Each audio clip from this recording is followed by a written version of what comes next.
Well, hello everyone. Thank you for joining us today. We're just allowing people to log in. We've got a fair number of attendees today, so I just want to give them a chance to be here from the beginning. It's just 8:02, so we'll give one more minute, then we'll get started.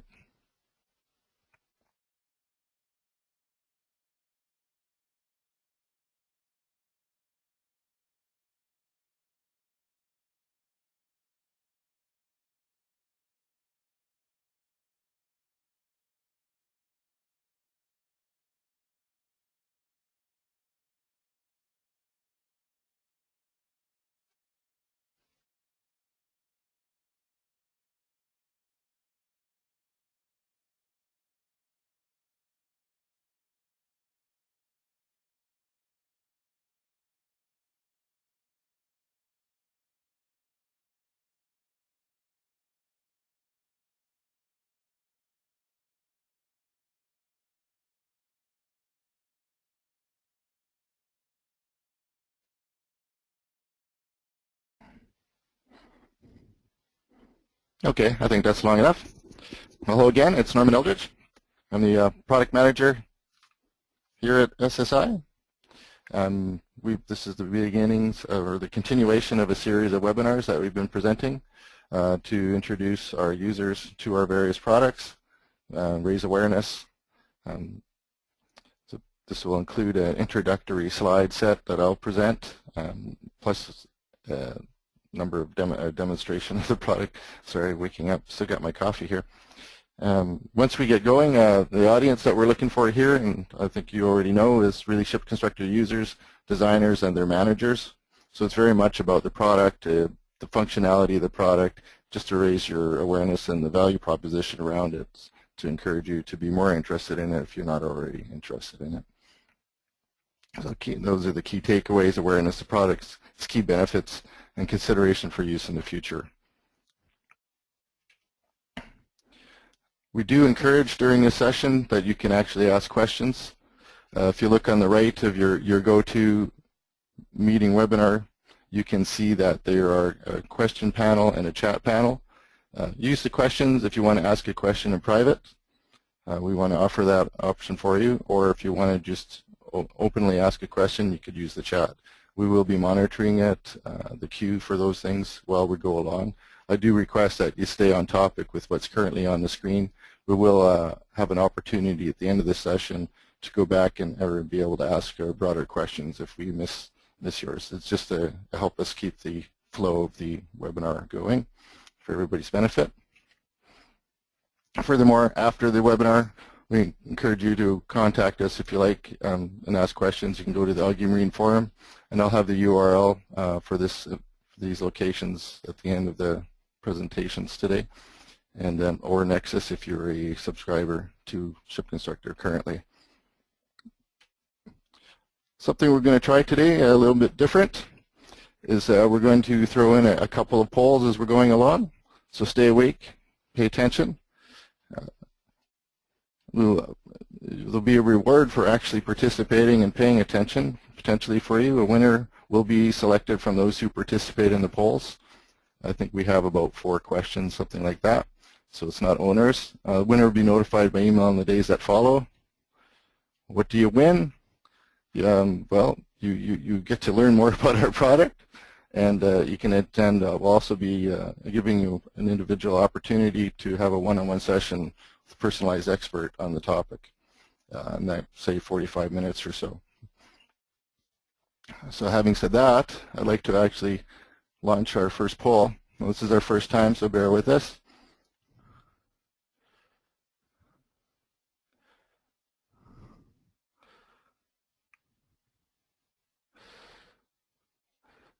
We have a question here. How did you hear about us? How did you hear about this webinar? So if you could answer that, I'll just give you a minute here. We have tried a number of methods for contacting those our clients and people outside of our clients, frankly, to participate in these events. So we'd like to curious to see what's working for us.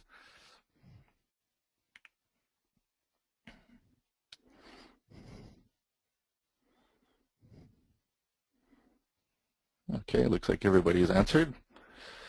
That's great. So what I'm seeing is a lot of you have been receiving the email distributions as a means to find out about this. I will raise your awareness. We do also post these within Nexus and the Nexus bulletins, as well as we set these up on the website as well for announcements, so if you come to our website. But I'm glad to hear that the email is working.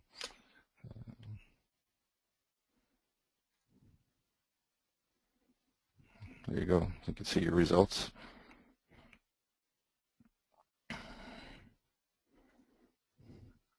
Okay, go on to the next one.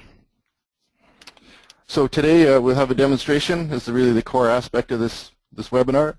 Zoe Fife, our Technical Product Manager, will be heading up that. She will walk through much of what I describe at a high level, but she'll be showing you how the product actually works and tying everything together. We've also got Rob McNeil, a software developer, assisted in developing the P&ID DesignValidation, and he's available for questions as well as a few others potentially. If we can't answer your question today, we'll certainly capture that question and get back to you later.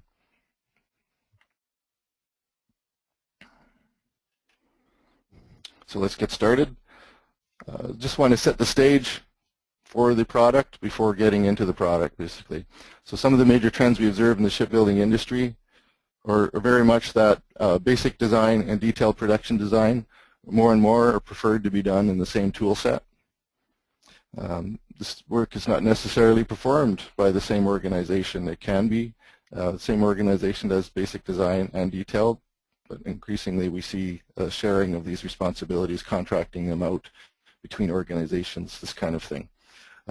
One of the common things, of course, everybody knows, time is money, and there's increasing pressure to do things faster, to shorten the cycles, the development cycle between basic and detailed production design and the overall project, and tying these milestones to actual revenue. So there's a real drive to do things not only faster with less money, but also a higher quality standard. So very challenging times. And more accurate designs are required earlier on in the overall process.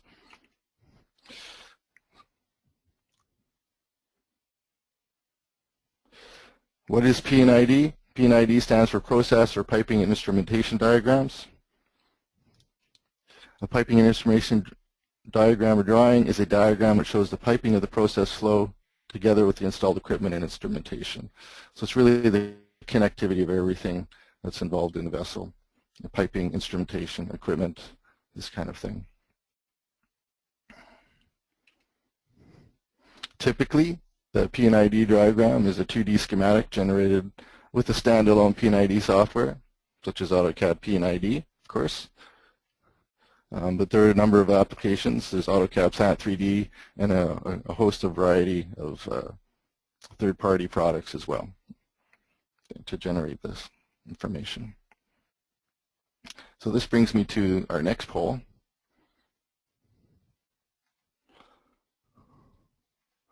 How many of you use AutoCAD P&ID to create P&ID design diagrams?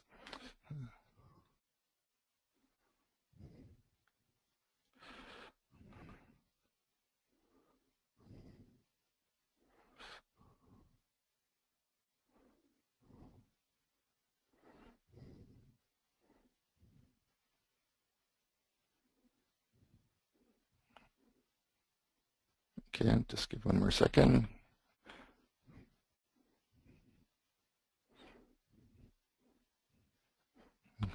Okay, thank you for participating there. You can see those results. So it looks like about 2/3 of you aren't currently using P&ID and 1/3 are. So that's great to hear.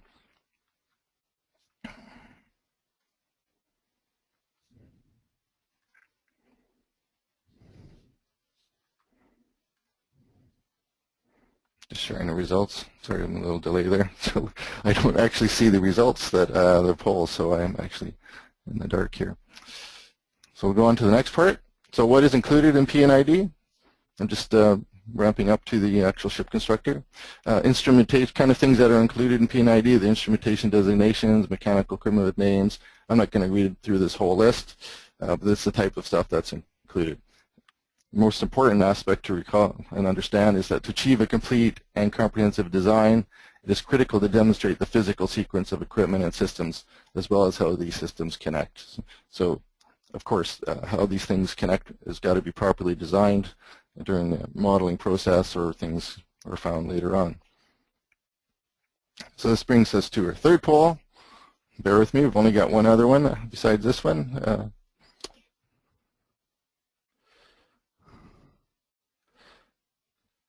How many of you have encountered errors in the model due to incorrect interpretations of P&ID? Yes or no? Simple one.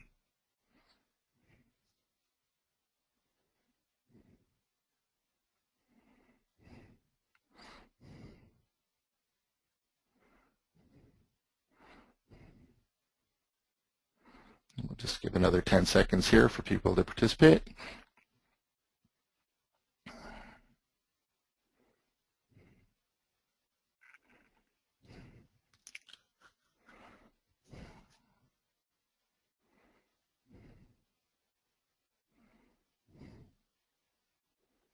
Okay, close that one. So basically we're looking at a little over 2/3 or 3/4 saying yes. That's no surprise, of course. And then about 1/3 answering no, so probably not using it. So anyway, okay, I'll just hide that. Continue. So ShipConstructor P&ID Design Validation. The secret is in the name. P&ID Design Validation allows for the checking and validation of the ShipConstructor 3D model against the 2D schematics generated in the standalone P&ID software, including AutoCAD P&ID. So of course we're most integrated with P&ID, but doesn't require AutoCAD P&ID the way we've implemented it. So it's really a validation between the 3D and the 2D schematics, direct comparison. Basically bidirectional validation of the existing P&IDs and ShipConstructor pipe. It's intended to be applied repeatedly during the design process. That way you provide an efficient means to quickly and effectively produce accurate designs that meet the specifications. Find missing items from the 3D model and or the P&ID. So it looks both ways. It's a two-directional, bidirectional. Finds inconsistent attributes between the 3D model and P&ID. And in the demonstration today, you'll hear more about how we can configure what attributes we're comparing. For example, you can have a very high-level view or go down to a very detailed level view in your comparison, depending on which phase you are in your design cycle. Of course, it can help find incorrect system routes between the 3D model and P&ID. And furthermore, it'll help you resolve them, and that'll be part of our demonstration as well. How does it work? I'm not going to get into super details, but the basic idea is fairly simple. It allows users to quickly and efficiently check and validate the 3D model against 2D schematics. We use this, this is achieved through mapping rules that are established the correspondence between the AutoCAD P&ID and the ShipConstructor model. Some of the key features compare the tag numbers and other relevant data between the 3D and 2D schematics, identify inconsistent information on items with the same tag number, etc. We do this actually through a validation performed using XML and neutral format in order to allow clients more flexibility and choice in P&ID software. So if it's not AutoCAD P&ID, it needs to be output in the appropriate XML format, and we can interface with ShipConstructor. P&ID Design Validation. Some of the use cases that we feel this applies. Well, it certainly applies for organizations where basic design and detailed design is within the same organization. But it also applies to AutoCAD P&ID design delivered with design package between organizations. In either case, the benefits are the same: less errors, faster modeling, handling of changes in either phase.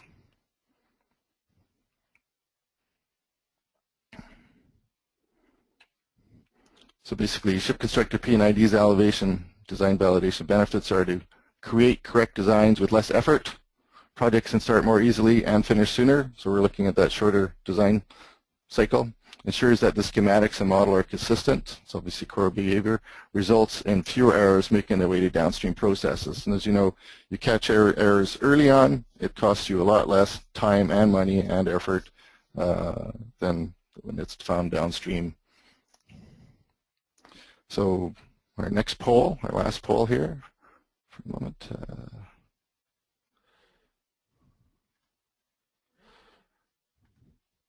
How much time do you spend checking functional drawings against the model for an average system? So we're a bit curious, up to 20 hours, up to 40 hours, 60 hours, more than 60 hours.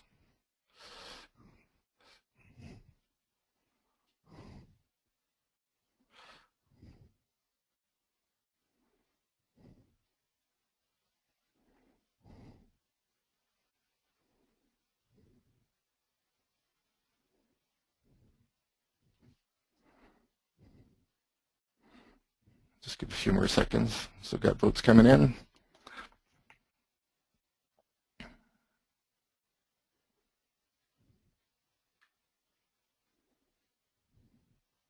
Got good participation, by the way, in these polls. I'm glad to see that.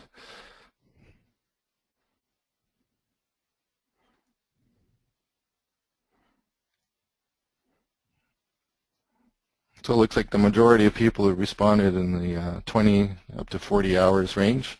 So it's very significant, obviously. That's a full work week.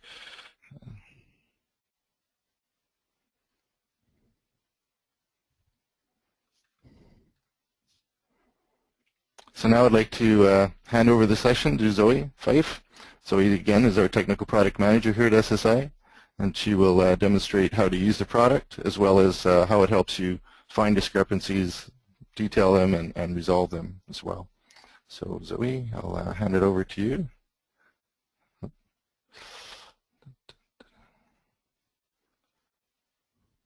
Presenter. Unmuted. There you go.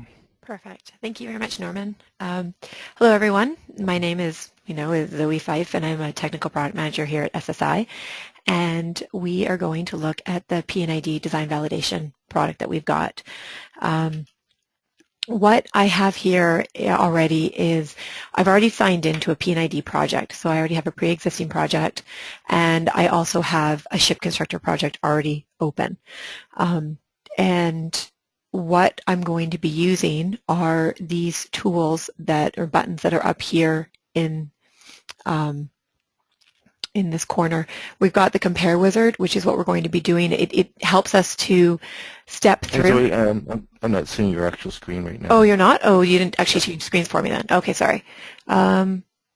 Interesting. Show my screen. Apologize. Thank you for pointing that out. No trouble. Screen. There we go. Is it showing now?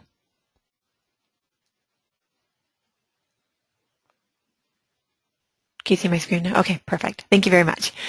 All right, so as I was saying, I've got over here in the left area under the project manager, I've already selected a P&ID project, and I'm also signed in to a ShipConstructor project. Up in the ribbon on the right-hand side, in the pipe section, we have a P&ID Design Validation group, and these are all the buttons we will need to perform our P&ID Design Validation. As Norman previously said, P&ID Design Validation allows for the checking and validation of the ShipConstructor 3D pipe model against 2D schematics generated in standalone P&ID software, including AutoCAD P&ID. The validation is performed using neutral formats, XML, in order to allow clients more flexibility in the choice of P&ID software. What we are going to be using predominantly is this Compare Wizard. It will step us through everything that's necessary in order to perform the comparison. However, we also have a number of other buttons, such as the one that allows us to set the mapping rules. We'll talk about some of these. Setting filters.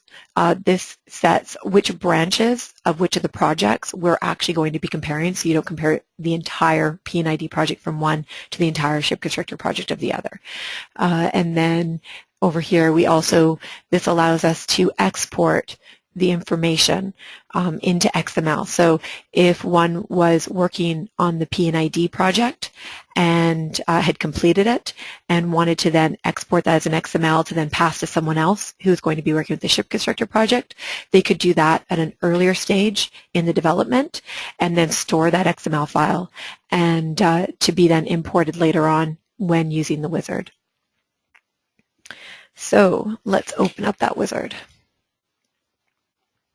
All right, so first off, it's asking us if we want to perform a new comparison or a recent comparison. Since this is our first time, we're going to run a new one. But if you had run a comparison before, you could actually rerun it now without actually having to run through all these stages. In the second step, it's asking us for the information that, like where the information is coming from the P&ID portion of the ShipConstructor. I'm sorry, the P&ID project portion. So here we could either use the P&ID project that we have loaded or a recent export, as I was saying, with the XML file. So we're going to use the project that's actually open. This is where we choose which branches of the P&ID project that we want to do our comparison with. You'll notice right now that nothing is selected, and we have a big warning message here saying that no item, like there isn't any data to be exported, so ensure that you check something. In this case, we have 2 branches in the bilge and ballast that we're going to be looking at. So I'll select those now. Go to next, and now we've entered the ShipConstructor project side. So here it's asking me what from the ShipConstructor project do I want to use for this, this comparison. And once again, I'm going to use the project instead of an XML file. We then have to go through the same sorts of steps. Here I know that the bilge and ballast is part of System 641, and I'm choosing branch BL01 and BL05. This, yeah, so I mean, if I were to choose other branches at this point that didn't match up with what I'd chosen for the P&ID, we'd obviously have a number of inconsistencies or brokens that you'll see later on in the comparison. And this is where it gets more interesting. These are the mapping rules that decide they decide what is going to be compared between these 2 projects. We have 2 different tabs. One is for assets and one is for pipelines. In this case, assets are defined as like a piece of equipment, a pipe fitting, a reducer. The key requirement for an object to be considered an asset is that the object plays a distinct role in the piping process, captured in the P&ID diagram. So, for instance, a reducer would modify the flow, or a valve would control the flow. So in this case, we've chosen specific mappings based on what an asset is. In here, we have tags, which are unique identifiers, and manufacturing information, which would not be unique depending on the asset that it is.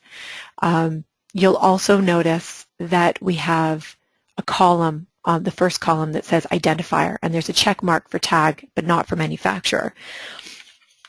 That's because we differentiate between whether something is necessary for it to be mapped or whether it will help to evaluate the quality of the mapping. So if you select something as an identifier, it's telling you, let's see what the entities are. A pair of entities, assets, and pipelines are considered matching if the identifier properties of the P&ID and ShipConstructor projects are identical. So it's expecting that the tag from the P&ID property and the tag number that's in the ShipConstructor, in this case a UDA, will match exactly, identically. Whereas for the comparison property, what you see here, it's not checked the manufacturer. They're used in addition to the identifier property to evaluate the quality of the match. In this case, attributes tag and manufacturer will be compared for assets where the tag and tag number fields match, but the manufacturer and manufacturer name don't have to. If you then switch to the pipelines tab, pipelines represent a process occurring among several assets in the P&ID diagram. From the broadest perspective, lines are lengths among different assets in the P&ID diagram. Here we have 3 different mappings, and all 3 of them are considered identifiers. This is because to drill down to more specifics between the P&ID project and the ShipConstructor project, we need this level, like this many mappings in order to ensure that we are comparing the correct pipelines in each project. So we can also, in this case, if you had predefined these mappings for a previous project and you wanted to use them again, you could actually import that mapping set. We can also add new mappings or delete mappings, however the case may be. Now clicking Next will bring us to our overview of what we're going to be doing in this design validation run. You can see all the different information, the different projects, the number of mapping rules, and just some basic information about filtering. I'm going to run this now, and it will take a moment. So if anyone has any questions.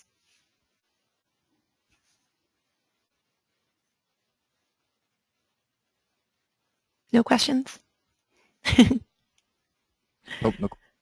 All right. Well, if there's no questions, then we now have our composite view palette that's popped up. This palette gives the overview of the comparison. The left-hand column is what tells us how the comparison went. It classifies, in essence, the comparisons. And here I have some basic information. I just have the tag and the tag number. This is just for assets. There are 3 separate tabs. We'll go through each of them. We've got assets, the pipelines, and connectivity, which we'll talk about again. Here I'm going to click on the leftmost column, and we can see that there are a few different problems, I guess, with the matching as we have it.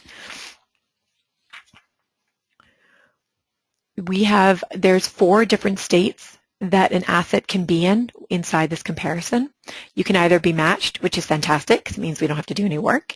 It can be unresolved, inconsistent, or broken. If a pair is considered broken, it actually isn't a pair at all. What it's saying is that a single entity has failed to find its match on the opposite side of the comparison equation. So in this case, we've actually color coordinated or color coded, I guess, what's going on. If it's orange in the specific project, that means it appears in that project. If it's gray, it means it doesn't appear in the project. So in this case, we have a pump, and I can explain to you later why it's a pump, but there's a pump in the P&ID project that doesn't have its match in the ShipConstructor project. And I'll look at resolving some of those later. Then you have the unresolved. An unresolved is a state that can only occur for assets.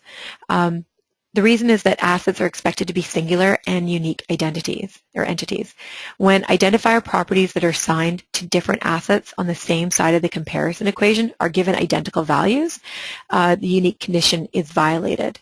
So that's why you end up in this unresolved state. Now, to give you a better understanding of what that is, I've now clicked on this button called Details. And what it did is it popped up a little bit more information about this row. And what it's telling me is that in the P&ID side, we have a single entity with that tag number. But on the ShipConstructor side, we actually have 2 entities with that same tag number, which is incorrect. And so we're going to have to hunt down which is the correct one and what the incorrect one's proper tag should be. Let's close that up. And then an inconsistent, it can occur either with assets or pipelines. And an inconsistent state, this goes back to those comparison properties in that it's saying that the identifier properties have been matched between the 2 projects, but the comparison properties aren't matching. And not only do we have a little details button up here, but we also have a properties button.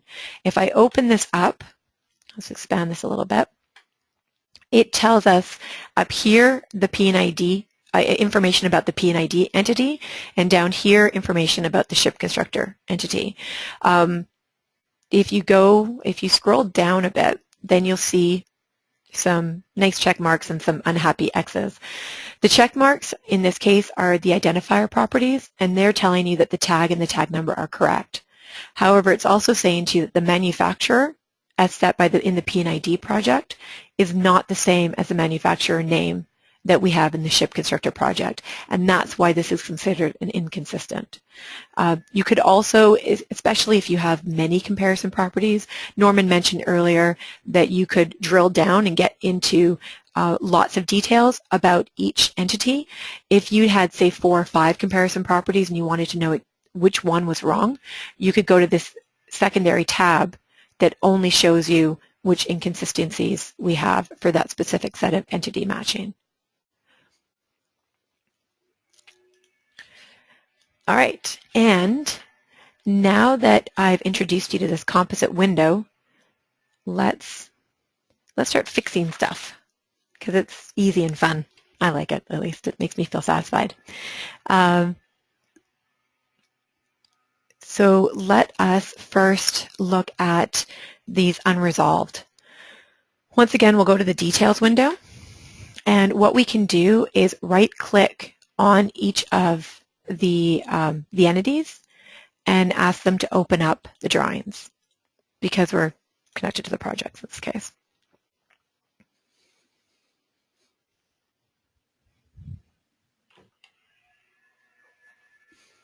Right. Let us get a reasonable view of it. So we're going to pop up here.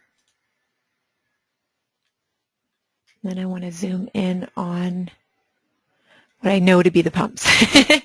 But what I can also do, this is one of the additions of the detail section, is there is this one, there's a tool button up here. And what we can do here is we can select whether the information, like the entities that are in the detailed windows, will be highlighted or centered or zoomed to or what's not. I'm going to just say that I want to select it. I'm not going to change the position just because of the size of the screen right now. So what I can do here is right now we're in the ShipConstructor drawing. So I have this entity labeled. Now if I click here, you can see that now a different part is highlighted. So what we can see here is that these 2 pumps have the same tag number. Obviously, there's something wrong there. I'm going to also set this to conceptual view to make it a little bit easier.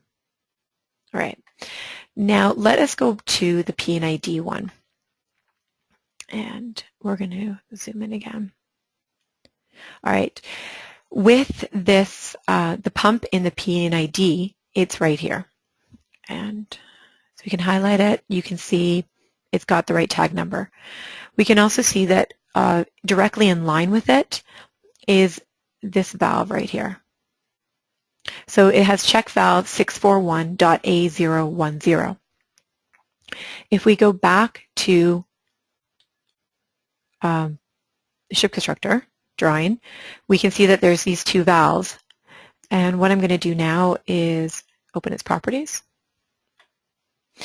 And we can see that this valve that I've selected down here also has the tag number 641.A010. So it would be reasonable to expect that this pump has the correct tag number. Now let's look at the valve that's associated directly, that's in line directly with this pump. Its tag number is 641.A020. So let's go back to here, and I'm going to minimize that for a moment. And what we can see is there is this check valve A020, and it's in line with pump 641.G002.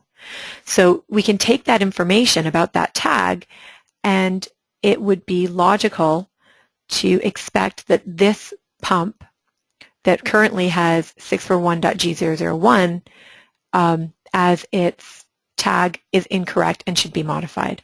So we've selected it. We can now go into its properties palette, reset it, save the drawing for the changes that we just made.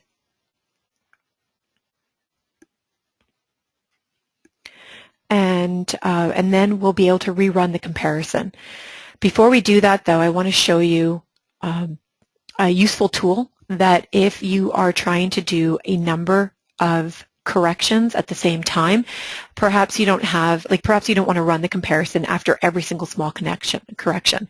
So what you can do here is you can go in, we're in the composite palette right now, and you can set this as marked as resolved. What we can also do is down here you can see that originally that pump in the P&ID was missing its related entity in the ShipConstructor, but we've now set this. So we believe that this one is also resolved, so we're going to set that too. Just for fun, just to show you some of the different possibilities of what we can do in here, you can see that the resolved is in black. Maybe we don't want it in black because we want to be able to have it pop out at us. If you hit this color pad right here, select resolved, open it up. Let's make it a nice green color because green always makes us feel better. Go OK, and now you can see that those are green. I'm also going to fix an inconsistent, and then we'll rerun the comparison tool just to verify that it's working. Okay? So in the inconsistent, you'll recall that its problem, if we go to the properties, are that the manufacturer information doesn't match. Let us assume that MISC is the correct manufacturer, and because we haven't chosen a specific one for this this item. And what we can do is that we're going to go fix the manufacturer for this suction filter in the P&ID part of the project. So let's go to the P&ID project, and we're going to pull up the details and we're going to select it so it's highlighted. Let's see if we can find it. There it is. So it's right there, and you can see that it's already been selected, and we can scroll down, and here is its manufacturer. So right now, just to recap, we're in the P&ID project with the properties palette for that suction filter S002 open, and we're now going to replace the manufacturer with MISC. Once again, we need to save that drawing to make sure that that information is stored, and we can then go here and mark it as resolved. And now let us rerun the comparison. We have a shortcut for that. So rather than having to rerun the entire compare wizard, because we're using the same mappings, the same filters, and all that information, you can also just go straight to compare. By running this, it then asks you if you want to rerun the last comparison. You say yes, and it's going to rerun all of that work that we've just done. And I can answer any questions.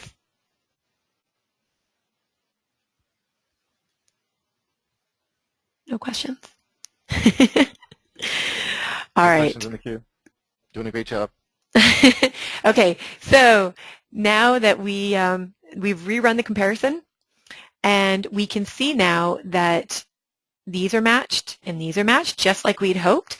The two pumps are now set up properly, and if we scroll down to the suction filter, and even we could pull up the details here, we can see the inconsistencies are now cleared, and that not only the identifier properties but also the comparison properties are now matching as hoped for. So it's fantastic. The same sorts of activities can be run with the pipelines. Here, the pipelines, so I've just switched tabs, just in case I did that too quickly for anybody to notice. Before we were in the Asset tab, now we're in the Lines tab, and you can see that I have some broken branches or broken connections, I guess, lines. And we would perform the same sorts of activities. So by clicking on these different ones, they'll highlight, and we can determine what is incorrect or what we need to fix in this case. As an example, I can show you these two here. I'm not going to actually fix it, but just so you can see, here there are two broken that have the same branch and the same system, but they have different nominal sizes. So one is 100 millimeters, that's what it was set in the P&ID project, and in the ShipConstructor project, there's a 25 millimeter nominal size. Now, what we would do to determine if these were similar is we would again go to the P&ID drawing and the ShipConstructor drawing, figure out that the pipelines are like the same pipelines, that they're between the same sets of assets and performing the same activities, whatnot. And then if that's the case, it would then be up to the individual doing these corrections to determine what the proper nominal size is and changing the incorrect one to the correct size, in which case you would then perform that activity, rerun the comparison.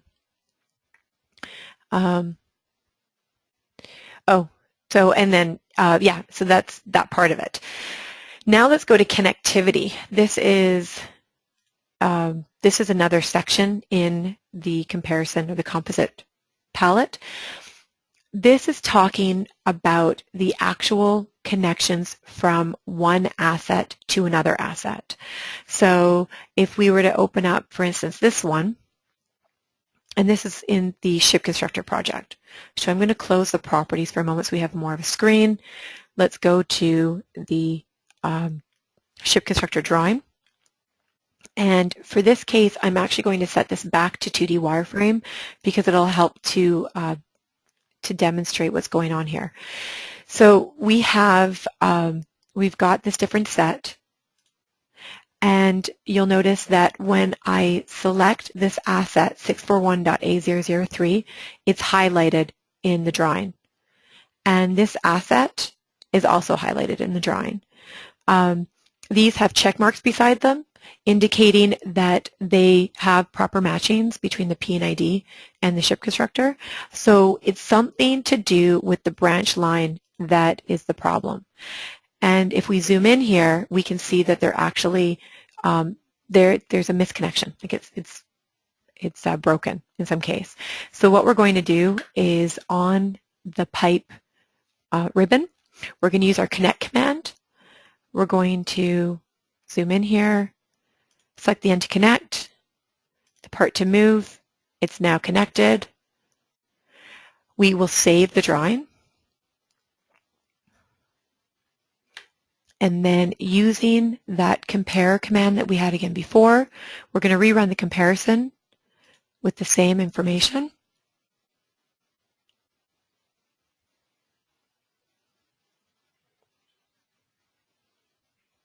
And now when we go to that specific connection route, you can now see that we have beautiful check marks. And so that same sort of action would be repeated for each of these connections to determine what's saying that there's something wrong here. Like, what about this branch is incorrect? And yeah, that is the majority of what the P&ID design validation can do for us. So just to summarize it all, if you were going to be using this as part of your workflow, you'd want to plan for this to be included as part of your workflow. So you'd want to ensure that the information that was being filled into the P&ID project was then also going to be going to the ShipConstructor project. So if you were choosing certain comparison properties, to be filling that information in ahead of time, if you have that information available to you. Then you'd create the mappings between the items in P&ID and ShipConstructor projects. One point that I didn't cover fully was where the information for these mappings come from. So the P&ID project has properties for these assets and pipelines, and so those are set inside that project. And from the ShipConstructor side, the majority of them are UDAs that people would choose. So for instance, the tag, the manufacturer, the type is, well, the manufacturer is different, but the tag is a UDA value. So that information, you'd fill that information in, you'd figure out which ones you wanted to have for identifiers, which ones you wanted to have for comparison purposes, and you'd create those mappings. You then run the comparison operation to identify those discrepancies as we initially did. You then use the composite view palette to zero in on the ones that you needed to fix immediately, or which ones might not be as important. For instance, an inconsistent might not be as important to correct immediately because of situations like the manufacturer name being different. But obviously any of the ones that were broken or that had the unresolved would be of a bigger problem and something you wanted to correct. And then you can use the built-in functionality to navigate to the parts in the drawings. So that was, you saw how quickly we were able to do that. There wasn't the need to go searching for where those were stored or anything else that was going on. We were just able to immediately open up those drawings, zero in using the highlighting tool, the zoom tool, whichever you feel comfortable with. And then you can make those corrections, and then you rerun the comparison operation and repeat until all the discrepancies are handled. And that is the video for P&ID design validation. Questions? Got one question here. Yeah, so if a component is placed in a branch different than on the P&ID, will that be flagged as an error? And in this case, it depends. I believe that will depend on what identifiers and comparison properties are set up, but I expect it would end up as an error in this connectivity. It's not something that I've attempted to do myself, but if it's in a separate branch, then the connectivity will obviously be a problem here. As for, in this case, let me just look at something. One thing that I didn't talk to you about was all the different columns that you can pull into this. So if we have, so we've got system here. You were talking about branch. I might need some help from someone else to be absolutely certain about this, but I expect that if this information, okay, so I'm being told that it depends on how filters are set up. If a given branch is not exported from P&ID, but it's exported from ShipConstructor, for example, then you will see that. Okay, so that's fair. When I was making those filters, and I was saying we're only going to be comparing these two branches with these two branches, if, for instance, that valve was in one of the branches in the P&ID, but it wasn't in the branch of the ShipConstructor, then, of course, that'll be a broken element because the P&ID won't be able to, that P&ID entity won't be able to find its match in the ShipConstructor project. So there's that piece to it. And then it will also depend on, I guess, what mappings are performed if the branches are both selected. I hope that answered it to a certain extent and didn't confuse people.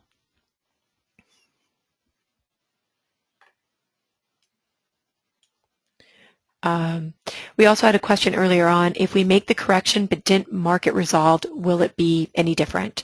And no, the whole point of setting that resolved is for you as the user to know which ones you've corrected so that you don't actually have to rerun that comparison after every single change. You could just make a number of those changes, set them as resolved, save the drawing, run the comparison, and then that will tell you how many of them you've actually that are actually cleaned up now for certain.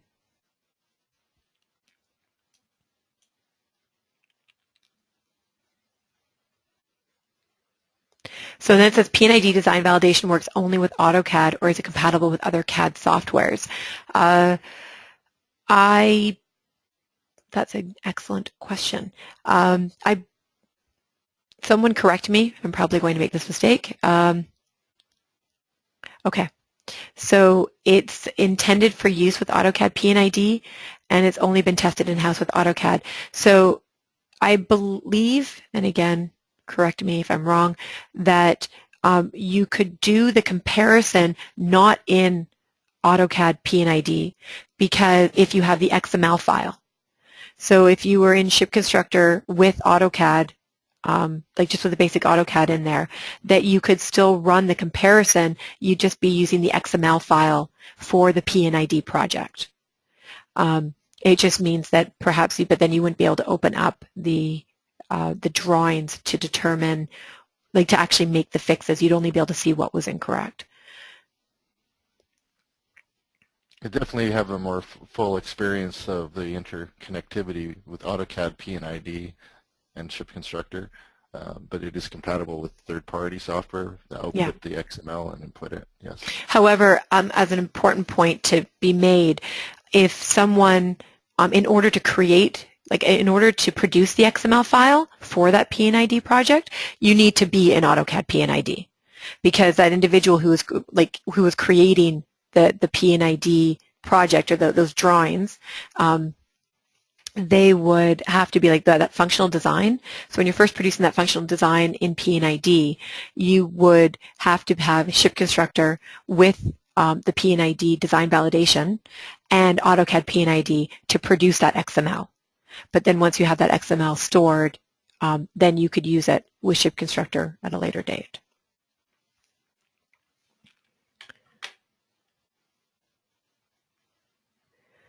And so, yeah. Any other questions, or should I pass it back to you, Norman? Oh, go ahead. You can pass it back. Okay, perfect.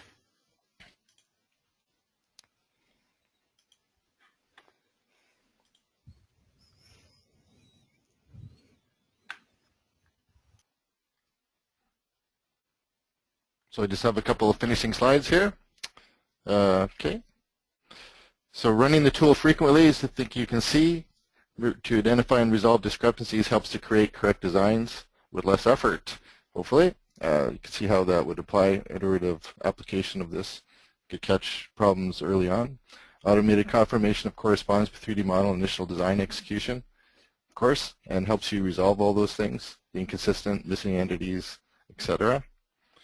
Projects can start and more easily finish sooner. Platform independent information exchange via an XML file. So there is this degree of interfacing with other third-party products we haven't demonstrated today, but it is possible with some limitations. A reporting tool that can be used for progress tracking or vision tracking purposes. So this whole thing is designed around that. It ultimately results in fewer errors making their way to downstream processes. Easy navigation throughout the distributed system within the project. When is ShipConstructor P&ID available? It's been available since ShipConstructor 2014. It's various editions as a standalone unit, the standard premium ultimate based on the part counts listed here. Requires a pipe license as well. It's important. It's also included in our outfitting and our ultimate suites. I think we don't have any more questions right now. I've got a couple of closing slides here. So if you want to continue the discussion with us, there's a couple of options for this. You can go to the Augie Marine Forum. We encourage you to do that. We're noticing that the subscribership to that has been growing. It was launched mid-year last year. If you are a ShipConstructor subscriber, you can ask us further questions within Nexus for a private conversation. If you're interested in learning more about other options to learn about P&ID, like training programs or licensing and sales, contact your local SSI dealer.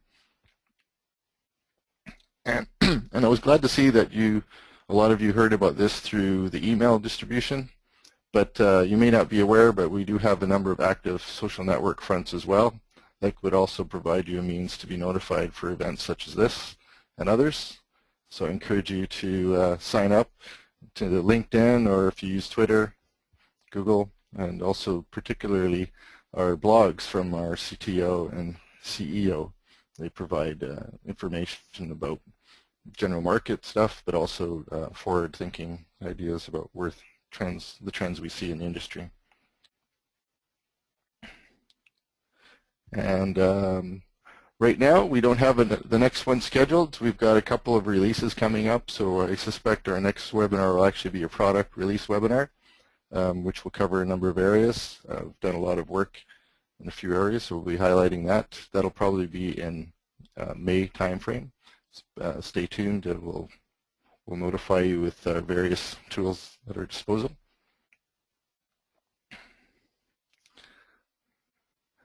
Let's see if there are any other questions.